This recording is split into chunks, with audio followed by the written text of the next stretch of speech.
पूर्वी रूस का एक सीक्रेट एयरबेस। यहां पर व्लादिमीर पुतिन का एक ऑर्डर आया और पूरा एयरबेस एक्टिव हो गया। मिशन के लिए फौरन रूस का एक खतरनाक न्यूक्लियर बम वर्षक तैयार किया जाने लगा।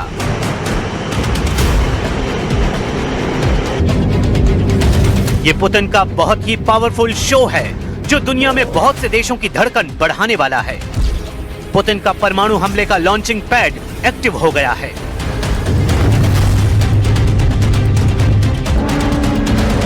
क्या पुतिन का मिसाइल वाला बड़ा ऑर्डर भी जल्द आने वाला है? ऐसी बातें इसलिए क्योंकि ये तस्वीरें साबित कर रही हैं कि यूरोप के बाद दो और बड़े वॉर जोन वाला डर सतह पर आ गया है।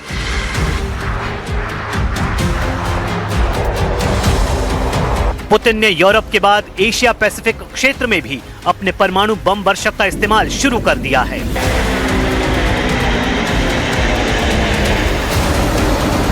लेकिन इस टेक ऑफ से पहले आया है पुतिन का बहुत बड़ा वॉर सिग्नल, जिसका कोड है अलास्का। पुतिन ने ग्रीनलैंड के बहाने अलास्का को लेकर डोनाल्ड ट्रंप को बहुत बड़ी वार्निंग जारी कर दी है। पुतिन ने एहसास दिला दिया है कि अलास्का डील फिर से विवादों में आ सकती है, क्योंकि अलास्का को रूस से बहुत सस्ते में खरीदा गया था। क्या अलास्का में ट्रंप की ग्रीनलैंड वाली धमकी दोहरा सकते हैं पुतिन? Если сравнить это со стоимостью приобретения Соединенными Штатами Аляски, то цена за Гренландию была бы где-то там 200-250 миллионов долларов. Если сравнивать с тогдашними ценами на золото, эта цифра была бы больше, наверное, к миллиарду. Но я думаю, что Соединенные Штаты потянут и эту цифру. А главное, что у Дании и Соединенных Штатов тоже есть. क्या ग्रीनलैंड में टूट जाएगा नेटो? और क्या इसी को राइट टाइम मानकर पुतिन ने चल दिया है अलास्का दांव? जब ग्रीनलैंड के मुद्दे पर डोनाल्ड ट्रंप हावी हैं, यूरोप पर जहर बुझे हुए हमले कर रहे हैं, ऐसे मौके पर पुतिन ने सबको चौंका दिया है। उन्होंने कह दिया है कि रूस का ग्रीनलैंड के मसले से कोई लेना देना नहीं, लेकिन साथ में अलास्का का नाम लेकर पुतिन ने ऐसा खामोश बम फोड़ दिया है जो डोनाल्ड ट्रंप और पूरे अमेरिका को बेचैन कर रहा है। पुतिन ने ग्रीनलैंड के बहाने अलास्का का जिक्र किया है। उन्होंने अमेरिका को याद दिला दिया है कि अलास्का कभी रूस का हिस्सा था और अमेरिका ने उसे खरीदा था। सवाल है कि क्या पुतिन अलास्का के ऊपर वही रुख अपनाने जा रहे हैं जो ट्रंप ने ग्रीनलैंड को लेकर अपनाया है? क्या अलास्का के आसपास रूस की बॉम्बर वाली उड़ान पुतिन के मिशन अलास्का की शुरुआत कही जा सकती है? 2026 में पुतिन का अलास्का को लेकर बयान बहुत बड़े टकराव की शुरुआत माना जा रहा है।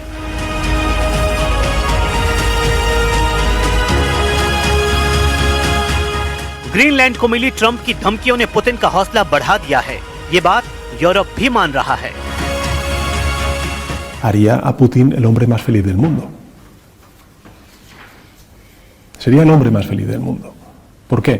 Uno, porque de alguna manera legitima su invasión y su acción unilateral y cuestionamiento de la integridad territorial de Ucrania.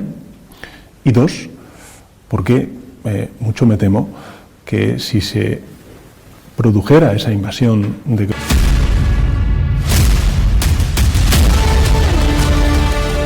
इस वक्त पूरे यूरोप की फिक्र ग्रीनलैंड बना हुआ है। स्विट्जरलैंड के दावोस में वर्ल्ड इकोनॉमिक फोरम की मीटिंग में ग्रीनलैंड का मुद्दा ऐसा बम बनकर उभरा है जिसके धमाके में वर्ल्ड वॉर का खतरा भी नजर आ रहा है।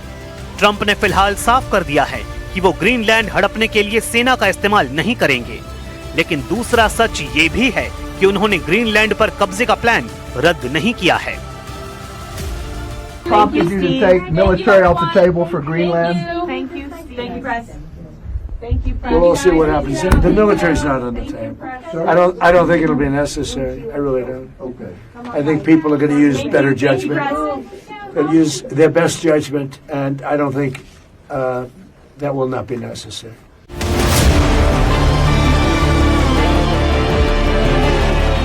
ट्रंप भले ही भोले और मासूम बनने की कोशिश कर रहे हैं, लेकिन ट्रंप ने इस महीने के दौरान ग्रीनलैंड को लेकर इतने बयान दिए हैं कि उन पर यकीन कर पाना मुश्किल है। ट्रंप की धमकियों का यूरोप पर गहरा असर पड़ा है, लेकिन यूरोप बैकफायर के लिए तैयार है। To keep our cool in this and find a way to work together with our American friends where we're not going to be blackmailed into a position.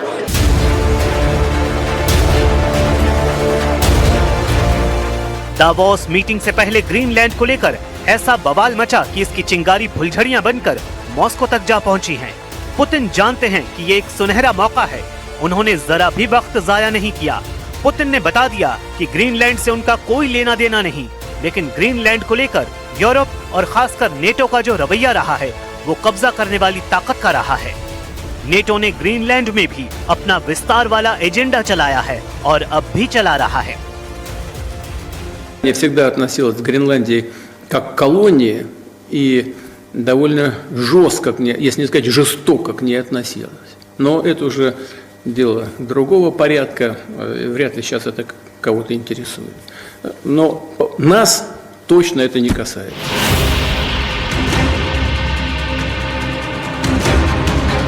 Alaska का मुद्दा पुतिन ने गर्म कर दिया है और वो ट्रंप को ये भी बताना चाहते हैं कि अगर ग्रीनलैंड को डेनमार्क से खरीदा जा सकता है तो अलास्का की सही कीमत भी ट्रंप को पता होनी चाहिए, जो 1867 से पहले रूस का हिस्सा था। रूस ने 1867 में अलास्का अमेरिका को बेच दिया था। तब अलास्का की 17,17,000 वर्ग किलोमीटर जमीन के लिए ये डील $72 लाख में हुई थी, यानी आज भारत की करेंसी के हिसाब से 658 करोड़ रुपए। पुतिन का दावा है कि आज के दौर में यह कीमत $1,500 लाख से ज्यादा होगी, यानी करीब 1,500 करोड़ रुपए। पुतिन ने इसकी तुलना आज के ग्रीनलैंड से की है। पुतिन ने कहा कि ग्रीनलैंड की जमीन 21,66,000 वर्ग किलोमीटर है, इसलिए अलास्का वाले फॉर्मूले से अगर अमेरिका इसे खरीदता है तो पूरे ग्रीनलैंड की कीमत $2,500 लाख के आसपास होगी, यानी आज की भारतीय करेंसी के हिसाब से 2,282 करोड़ रुपए। पुतिन ने यह फॉर्मूला देकर बता दिया है कि अमेरिका ने अलास्का को बहुत सस्ते में खरीद लिया। 1867 में रूस ने इसलिए अलास्का अमेरिका को बेचा था क्योंकि उसे डर था कि भविष्य में ब्रिटेन अलास्का पर कब्जा कर सकता है। जब अलास्का रूस के पावर सेंटर से दूर था और अलास्का को कंट्रोल करना रूस के लिए ऐसे वक्त में महंगा साबित हो रहा था, तब उसकी आर्थिक हालत ठीक नहीं थी, जबकि अमेरिका अपने क्षेत्र का विस्तार करना चाहता था और उसे अलास्का में प्राकृतिक संसाधन भी नजर आ रहे थे।